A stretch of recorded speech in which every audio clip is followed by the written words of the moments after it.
Welcome back to Improvision Entertainment. My name is Hunterman, and this is voting plates, which you haven't seen before. These are going to be scrolling by whenever I've got a new poll out, and I've got some games up there that maybe you do or don't know. My little descriptions of them with pictures will be playing over here to the side whenever I think to do it. When I mention it, pointed out. Otherwise, like other times, you'll be able to see the game in the background. Now, as you can see, this is going to be XCOM Chimera Squad. But as the little title up there in the top corner says, this is going to be what I call the completion anxiety run, which is for me to fight completion anxiety. I'm trying to 100% the game, and there's literally only 2 achievements that I wouldn't be getting in this run that I can get all the other achievements for. Because what I'm going to be doing is, for the sake of argument, I'm going to be playing on easy mode. I'm going to be going directly after these achievements. Now, that doesn't sound interesting to you because once I reach the achievements, I will stop unless you guys want me to continue, because I will be playing on the easiest difficulty, but I will be playing as fast as possible, excluding the occasional rewatching or re-listening to an audio thing because I think it's neat, or because them having audio is going to be like talking over me anyway. And just to keep track of everything,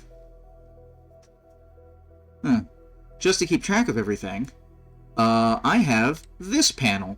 These are the mentioned achievements that I have that I need to go for. And I got myself a little written guide over here for how I'm going to go about doing things. So, top of the list, which will not be completed in this run at all. So I just put it up at the top because it'll get done some other way on some other stream. That's the Impossible Dream. Beat the game on Impossible difficulty. I began playing the game on Impossible difficulty sometime in the middle of last year, and that save file is still going. But I always intended to finish it after I finished the Expert run with Captain Soja, which I tried to do last night, and it didn't work out, so that's why that video is not going up and this one is. I still intend to do that, and I still intend to complete the Impossible Dream, and Impossible Dream, the next one completes, or goes towards, the next thing that's, okay, so Up Close and Personal. I'm just going to run through these really quick. Up Close and Personal is completing an encounter by only dealing damage with melee attacks. Obviously, that'll be easier on easier difficulty, so that's another good reason for me to do it. I have 3 character-driven... Okay, wait, hold on. We're trying to do these in order per strain. So, that says no stone left unturned, which is complete every spec op at least one time in a single campaign. Now, I misunderstood this to mean the, like, brown missions that you can repeat throughout the game. Oh, as a reminder, everybody, if you haven't seen XCOM Chimera Squad before, I definitely recommend you checking out my normal playthrough, barring some audio difficulties on the very first episode, when I'm running through the tutorial. It's full and complete. It doesn't have me on face cam, but if you're watching this now and you're like, I want to see the game, I'm not going to really be focusing as much on the game other than I haven't played it in 6 months, I like it, and I'm going to watch stuff.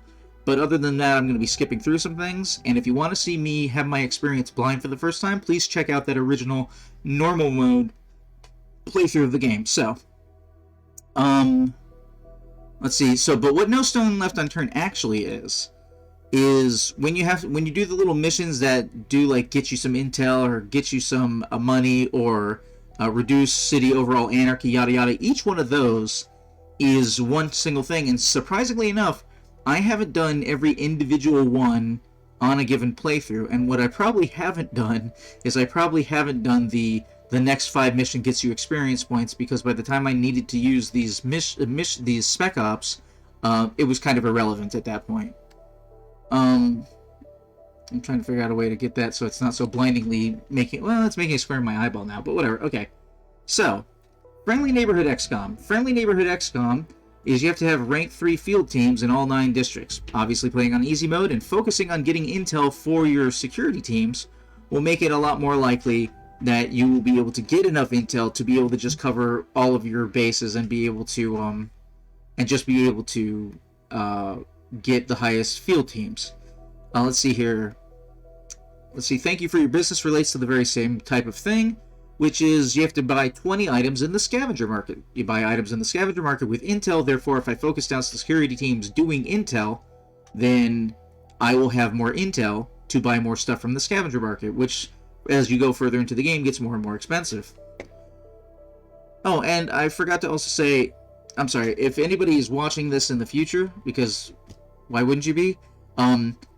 if you want to see the beginning of the game going forward, I am doing these in mission episodes, but this episode is basically episode 0. So I'm not even doing the tutorial. Actually, I'm not doing the tutorial at all because I'm going to pick my soldiers. I'm not doing anything like that in this first sitting so that this is all set up. This is what I'm saying. Okay. Overqualified. Overqualified is reach max rank with all agents in a single campaign. So as some of you may be aware, there are more agents than you can pick up in a single campaign. So I was very confused how to get this achievement, but now months have gone by, people have answered it on the internet. It actually means max rank with all the agents that you will have in that single campaign. So even though there's, I think, 3 more soldiers than you can have in your in Chimera squad in a given run, I think it's 12 as opposed to 9, something like that. You only need to reach max level with each one of those soldiers. So that what that does mean is that I will have to make sure that I spread the love around as far as experience points go, and it'll make it a lot more likely that I'll go for that mission type that gets me more experience for missions for people who are lower level. And because I'm playing on an easier difficulty, obviously, taking in lower level agents is not as big a deal because they won't be in as much danger, obviously. I mean, it's still XCOM. Don't get me wrong. People can still go down. Need a lift is one of the 3 soldier power-based achievements that I need to pick up. You need to move a VIP, which shelters relocate and Torque's tongue pull. And there you go. I don't even think it has to be on the same turn, but it does have to be the same. It does have to be the same mission or the same encounter. I think. I think you can have more than. I don't remember if you can have more than 1 VIP. But in any event, I will obviously try to do it both at the same time. So if I get a VIP mission, I'm going to be picking Shelter and Torque to start the game with because they're 4 of the characters that, well, 3 of the characters that I need to go for achievements on. Daisy Chain is also one of the soldier base achievements. You have to relocate the same unit with Shelter and his ghost in 1 turn. Now, Shelter has an ability, I think it's his very last ability, that allows him to make a duplicate of himself that is, like, weaker, and I don't think it has all his moves, and it can do relocate just like he can. So this is exactly what it sounds like. You need to take one guy and relocate it with Shelter and relocate it with Shelter's duplicate, not necessarily in that order, just the same guy. And then once you've done that, achievement. Oh, and for the record, some of these, like Mind Nuke, which I will get to in a moment, I should already have, but I'm pretty sure that when Steam isn't open in the background, your achievements don't count. So every timeline is another one that I will not be getting in this run, most likely. If I did, I would get it by accident. But every timeline is, every one of the 3 faction missions has 3 versions, whether you do it first, second, or third. So I made a point, because I sometimes I look at achievement lists beforehand, but I made a point, after I finished my normal run, to take note of which missions I'd done first, second, and third, and to purposely pick different factions for the first, second, and third slots while going through on expert mode on with Captain Soja. And then I picked the last ones I hadn't done, because going for the achievement, on Impossible Dream. So, once I have finished both expert mode and Impossible Dream, I should have done each of the 3 factions in each of the 3 slots of first, second, and third in 3 different playthroughs. So yes, in case you ever wanted to go for full achievements on this game yourself, you will have to do at least 1 impossible run, and you will have to do the game 3 times, because you have to do each of the factions in each of the different slots. Army of 1 is finish any mission with only 1 agent left standing. Once again, I believe I've already done that. It was a brutal mission, and I think it was on impossible. But I didn't have Steam open in the background, so it didn't count. So, because I'm playing on easy mode, this might require me really sacrificing somebody until it's somebody else's turn, because just to get the achievement. Okay? And clear is one of the ones I'm going to be trying to do right at the start of the run, which is clear an entire encounter during the breach turn. That's going to be harder to do the further into the game you get. So basically you want to set up a bunch of really good shots from the start. Oh no. Wait, no, Zephyr should still count for the breaching turn, so I should still be good on that one. And she does decent damage. Alright, And, oh, and Mind Nuke.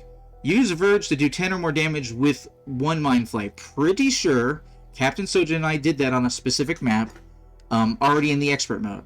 But after I did it and wondered why the achievement didn't pop is when I went looking, and pretty sure I figured out that Steam needs to be open in the background for those to count.